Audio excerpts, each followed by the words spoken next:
Alright guys, inabot na tayo ng gabi. Good evening sa mga ka-LG dyan. So nandito tayo sa Drive and Dine. So nag-charge tayo sa DC charger ng WeCharge. Nakalagay 240. So ang presyo dito is 40 kilowatt per hour.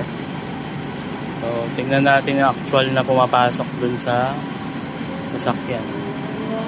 So nakalagay dito 90. Pero tingnan natin sa loob.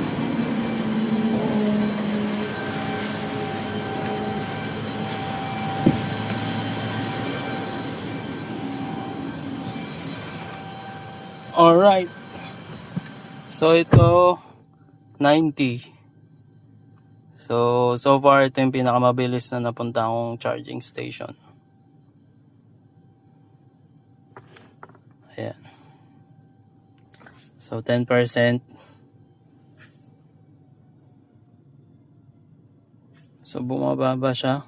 May nakasabay ako dito kanina. Sabi niya 60 lang daw pumapasok sa kanya. So ayun, bigla pa lang namamatay ilaw dito pag nag-start yung charging mo. Tapos biglang mga ilang segundo babalik. Yan. So nandito yun sa pinakagilid ng Drive and Dine. Pag di nyo mahanap, magtanong na kayo sa mga tao sa labas. So mukhang nag-stable siya ng 83. Alright. So balikan na lang siguro na mamaya. Mag-CR muna tayo. Alright guys. After 11 minutes, 30%. Actually, alam ko 7% to nag-start eh. Medyo na-late lang yung video ko. Kaya parang 10% siya nag-start kanina. So yun, 11 minutes. So 23% yung nadagdag.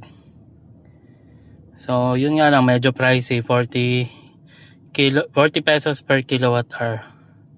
So napansin ko nung mga unang surge, 90 ang pumapasok na kuryente. Tapos nung malapit na dun sa value na sinet ko, kung ilan ang i-charge niya, bumagsak siya ng 60.